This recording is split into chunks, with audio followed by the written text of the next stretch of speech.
Hello दोस्तों, तो IT matrix के यूट्यूब चैनल पे आपका फिर से स्वागत है। तो जैसा कि लास्ट पार्ट में हमने देखा था कि MS एक्सेल का इंटरफेस क्या होता है, कौन सी चीज़ क्या करती है, उसके बारे में मैंने लास्ट पार्ट के अंदर जाना था। तो इस पार्ट के अंदर हम जानेंगे होम टैब के बारे में। तो जैसा कि मैंने आपको पहले ही बताया था कि जो इसका इंटरफेस है ऑलमोस्ट किसके जैसा होता है, आपके जो MS वर्ड है उसके होम टैब जैसा ही होता है। काफ़ी चीज़ें कॉमन है और कुछ चीज़ें इसके अंदर आपकी नहीं है, तो वो जो सारी चीज़ें अपन उसके बारे में यहाँ पे बात करेंगे। ठीक है, तो सबसे पहले बात करते हैं जब अपन होम टैब के अंदर जाते हैं तो होम टैब के अंदर आपका जो क्लिप बोर्ड सेक्शन है, तो अपन ने वर्ड में भी जाना था क्लिप बोर्ड में कौन कौन से होते हैं, कट, कॉपी, फॉर्मेट, प्रिंटर और पेस्ट। तो आपका जो कट होता है वो क्या करता है, एक जगह से दूसरी जगह तक, मतलब आपका जो डेटा है उसको एक जगह से कट करेगा और दूसरी जगह ले जाने का काम करेगा। ठीक है, कॉपी में जस्ट उसकी एक क्या बनेगी, कार्बन कॉपी बनेगी। ठीक है, फॉर्मेट पेंटर किस लिए काम आता है कि आपका मतलब जो अगर आपने कोई फॉर्मेटिंग की हुई है, ठीक है, और सेम फॉर्मेटिंग आप दूसरी जगह अप्लाई करना चाहते हैं तो उसके लिए अपन किसका यूज़ करते हैं, फॉर्मेट पेंटर का यूज़ करते हैं। उसी तरह से फॉन्ट में कौन कौन से हैं, तो फॉन्ट टाइप और आपका फॉन्ट का साइज़। तो मैंने आपको उस टाइम भी जब अपन वर्ड की बात करें तब मैंने आपको बताया था कि MS वर्ड के अंदर जब अपन को डॉक्यूमेंट ओपन करते हैं तो बाय डिफ़ॉल्ट फॉन्ट टाइप क्या रहता है, कैलिब्री, और उसका फॉन्ट साइज़ क्या होता है, 11। ये आपको ध्यान रखना है क्योंकि कई बार कंपटीशन एग्जाम के अंदर ये क्वेश्चन पूछा जाता है कि बाय डिफ़ॉल्ट फॉन्ट साइज़ और फॉन्ट टाइप कौन सा होता है।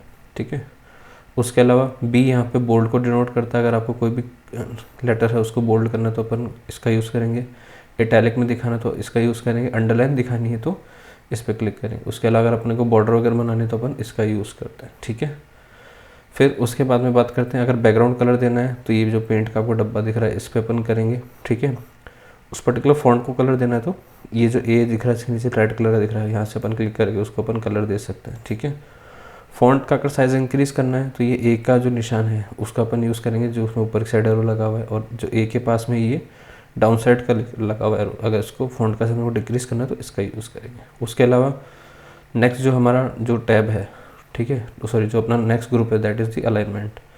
अलाइनमेंट के अंदर अपन ने देखा था जैसे कुछ भी है लिखा हुआ है तो अगर आपको उसको क्या करना है, उसको अलाइन करना है तो टॉप की साइड पे अलाइन करना है तो इसको यूज़ करेंगे, मिडिल में इससे अलाइन करेंगे और बॉटम में करना हो तो इससे करेंगे, लेफ़्ट साइड के लिए इसका यूज़ करेंगे, सेंटर के लिए अपन इस पर क्लिक करेंगे और राइट साइड के लिए करना हो तो यहाँ पे अपने को क्लिक करना पड़ेगा। मतलब अलाइनमेंट अपना बेसिकली क्या करेगा, जो अपना टेक्स्ट है उसके अलाइनमेंट को चेक करेगा। तो एक काम करते हैं अपन एक छोटा सा यहाँ पे डेटा डाल के देख लेते हैं ताकि अपने को चीज़ एक बार आइडिया हो जाए।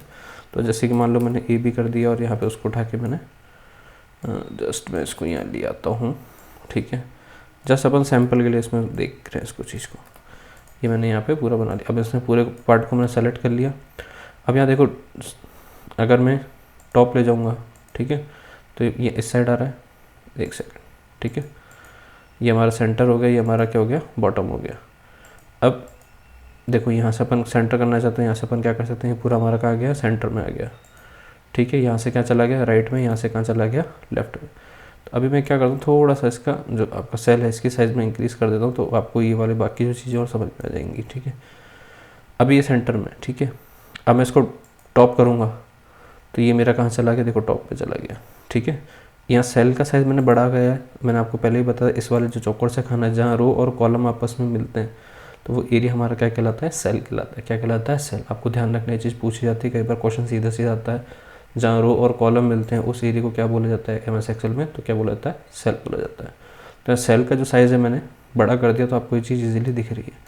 ठीक है, तो इस तरीके से इसको वापस क्लिक करता हूँ तो अभी टॉप पे है, बॉटम पे ले जाऊँ तो देखो बॉटम पे आ गया, सेंटर पे ले जाऊँ सेंटर पे। ठीक है, तो इस तरीके से अपन क्या कर सकते हैं, इसका अलाइनमेंट कर सकते हैं। आई बात समझ में। इसके अलावा अगर आपने मान लो कुछ भी लिखा है, जैसे आपने यहाँ पे टॉप लिखा है, अब इसको आप थोड़ा एंगल की फॉर्म में दिखाना चाहते हो, थोड़ा टेढ़ा दिखाना चाहते हो, इसको सेलेक्ट करो और यहाँ पे जो दिख रहा है, ठीक है, यहाँ पे जाना है। तो अब जिस भी एंगल पे उसको ले जाना चाहते हैं, चाहे उसका वर्टिकली दिखाना चाहते हैं तो आप यूँ दिखा सकते हैं, हॉरिजॉन्टल दिखाना चाहते हैं तो आपको हॉरिजॉन्टल दिखा सकते हैं, एंगल में दिखाना चाहते हैं तो उसका पर्टिकुलर क्या कर सकते हैं, एंगल में भी दिखा सकते हैं। ठीक है, तो इसको मैं थोड़ा सा एक बार पहले से कर लेते हैं ताकि थोड़ा अच्छा, जैसे ये है ना, यहाँ से अगर आपको किसी एंगल में दिखाना है तो आप इसको देखो, आप इसको पर्टिकुलर एंगल पे भी दिखा सकते हो। ठीक है, तो वो अपन यहाँ से कर सकते हैं इसका। उसके बाद में बात करते हैं नेक्स्ट अपन रैप टेक्स्ट की। रैप टेक्स्ट और ये मर्ज एंड सेंटर, ये बहुत इंपॉर्टेंट और बहुत ज़्यादा यूज़ आते हैं यहाँ पे, ठीक है। रैप टेक्स्ट क्या करेगा, रैप मतलब होता है लपेटना, एक तरीके से रैप मतलब क्या होता है, लपेटना, ठीक है। तो रैप टेक्स्ट क्या करेगा यहाँ पे, अगर सेल के अंदर कोई एक्स्ट्रा लॉन्ग टेक्स्ट हो रहा है, ठीक है, मतलब ऐसा कोई टेक्स्ट जैसे भी मेरा यहाँ पे ये है, तो ये क्या कर रहा है, मेरा इस सेल के अंदर ही आ रहा है। मैं जैसे मान लो टाइप करता हूँ, देखो यहाँ पे मेरा जो कंटेंट है वो क्या हो रहा है, बाहर निकल रहा है, ठीक है। और अब इसे क्लिक करूँगा तो क्या चला गया, इसके पीछे की तरफ चला गया, है ना। क्लिक करूँगा तो ये कहाँ चला गया, पीछे की तरफ चला गया, ठीक है। तो अब, और जबकि मेरा टेक्स्ट क्या है, इतना बड़ा टेक्स्ट है और मुझे कितना दिख रहा है, इतना सही दिख रहा है, ठीक है। मतलब बाकी का एरिया मेरा कहाँ जा रहा है, इसमें बैक साइड में जा रहा है। इसको मैं थोड़ा सा जूम कर देता हूँ ताकि आपको और अच्छे से चीज़ें दिख सके, थोड़ा इसको एक से। तो आप देखेंगे कि ये जो मेरा एरिया है पीछे की तरफ जा रहा है, तो मैं चाहता हूँ ये जो पूरा टेक्स्ट हो मेरे को विजिबल हो, मतलब वो इसमें क्या हो जाए, सेल के अंदर फिट हो जाए। तो उसके लिए मुझे क्या करना पड़ेगा, सेल पे क्लिक करना और किस पे क्लिक करूँगा, रैप टेक्स्ट पे, ठीक है। अगर ये चीज़ पूरी टेबल पे इस पर अप्लाई करना चाहते हो, पूरी टेबल को सेलेक्ट कर लो, यहाँ पे किस पे क्लिक कर दो, तो ऑटोमेटिकली क्या करेगा, सेल की जो विड्थ या हाइट है वो अपने आप क्या हो जाएगी, एडजस्ट हो जाएगी। मतलब कैसे ना कैसे करके वो आपको लाइक हाइट में एडजस्ट करके, बेसिकली किस में एडजस्ट करेगा, आपकी हाइट में एडजस्ट करके वो आपको कंटेंट पूरा दिखा देगा, ठीक है। तो ये काम होता है आपके किसका, रैप टेक्स्ट का ही। इसको ध्यान रखना पड़ेगा, बहुत इंपॉर्टेंट है ये, ठीक है, क्योंकि काफ़ी बार यूज़ आएगा। कई बार आपका डेटा इतना होगा, लंबा होगा कि सेल में आपका वो कंटेंट फिट नहीं होगा, तो वहाँ पे किसका यूज़ करना पड़ेगा, आपको रैप टेक्स्ट का यूज़ करना पड़ेगा। उसके अलावा बात करते हैं अपन मर्ज एंड सेंटर की। तो मर्ज एंड सेंटर अभी जो, तो जैसा कि हमने लास्ट जब अपन ने देखा था कि जब अपन इसमें मार्कशीट का अपन ने जब देखा था, मेल मर्ज का, तो अपन मार्कशीट बनाने का जब अपन ने उसके अंदर देखा था, तो उस टाइम में मैंने जो फॉर्मेट बनाया था उसमें सबसे ज़्यादा किसका यूज़ किया था, मर्ज एंड सेंटर का यूज़ करके पूरा अलाइन किया था, ठीक है। तो मर्ज एंड सेंटर करता क्या है, सबसे पहले तो अपन एक काम करते हैं, यहाँ पे अपन स्क्रीन के ऊपर एक बना लेते हैं, ठीक है। जैसे मान लो मुझे 2 सेल हैं, इसको मैं थोड़ा जूम कर लेता हूँ ताकि आपको इजीली दिखे। जैसे मान लो ये 2 या 3 सेल है, जो मुझे क्या करना है, मेरे को कुछ टाइप करना है और एक फॉर्मेट बनाना है। जैसे मान लो मैंने इसको सेलेक्ट किया और एक टेबल बना दी यहाँ पे, ठीक है। तो लेट सपोज मुझे यहाँ पे हेडिंग डालनी है पूरे में, ठीक है। ऊपर यहाँ हेडिंग है, जैसे मैंने लिखा था SBM सीनियर सेकेंडरी स्कूल करके लिखा था।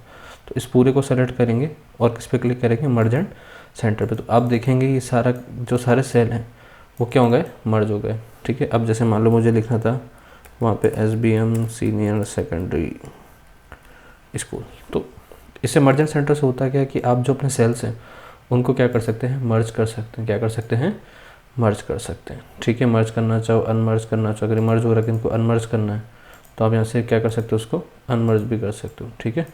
तो इसका ये यूज़ होता है। इसी तरह से अगर आप कॉलम्स को अगर आप मर्ज करना चाहो तो किससे करोगे, मर्ज सेल से, यहाँ से, ठीक है। यहाँ से भी आप उसको क्या कर सकते हो, इनको मर्ज कर सकते हो। तो मर्ज एंड सेंटर का बेसिकली यही यूज़ है कि आप अपने सेल को मर्ज और अनमर्ज करना चाहते हो, यहाँ से आप कर सकते हो, ठीक है। नेक्स्ट हम बात करते हैं नंबर ग्रुप की। नंबर ग्रुप क्या करता है, नंबर ग्रुप आपका बेसिकली आपका जो डेटा है उसको आप किस तरह से देखना चाहते हैं। लेट सपोज मैंने 25 लिखा है, ठीक है। तो ये क्या जनरल है ना। अगर मैं चाहूँ तो अगर इसको यूरो के रूप में देखना चाहूँ तो यहाँ पे जस्ट यूरो पे क्लिक करूँगा तो ये क्या दिखा देगा, इसको यूरो में कन्वर्ट करके बता देगा, ठीक है। यूरो का साइन लगा देगा। अगर आप डॉलर दिखाना चाहते हो तो डॉलर बता देगा। रुपीज़ की फॉर्म में करना चाहते हो, देखो रुपी का सिंबल, कई बार अपन देखते हैं कि शीट्स वगैरह में होता है तो रुपी का सिंबल भी आ जाएगा यहाँ पे, ठीक है। उसके अलावा आप चाहते हो उसको परसेंटेज में दिखाना तो इस पर क्लिक करोगे तो परसेंटेज की फॉर्म में दिखा देगा। कॉमा फॉर्म में दिखाना चाहते हो तो कॉमा फॉर्म में, मतलब पॉइंट के बाद में 2 0 फॉर्म में दिखा देगा। अब आप बोलोगे नहीं सर मेरे को पॉइंट के बाद में ज़्यादा जीरो चाहिए, कम जीरो चाहिए, तो वो भी अपन यहाँ से क्या कर सकते हैं, डेसिमल यहाँ से क्या कर सकते हैं, इंक्रीज़ और डिक्रीज़ कर सकते हैं। उसके अलावा और भी यहाँ फंक्शंस हैं, जिस भी फॉर्म में आप देखना चाहो उस फॉर्म में आप अपने डेटा को यहाँ से रेंज आप उसकी सेलेक्ट कर सकते हो। जैसे मैं अगर जनरल करूँगा तो ये जनरल नॉर्मल जो भी नंबर मैंने टाइप किया वो चीज़ यहाँ पे आ जाएगी, ठीक है। तो ये आज हमने जाना कि मतलब MS एक्सेल में क्लिपबोर्ड क्या करता है, फॉन्ट क्या करता है, अलाइनमेंट करता है और नंबर ग्रुप क्या करता है होम टैब के अंदर। नेक्स्ट पार्ट में हम बात करेंगे स्टाइल्स, सेल एडिटिंग के बारे में, ठीक है। तो अगर आपको वीडियो अच्छी लगी हो तो हमारे चैनल को सब्सक्राइब करें, वीडियो को ज़्यादा से ज़्यादा शेयर करें। Thank you.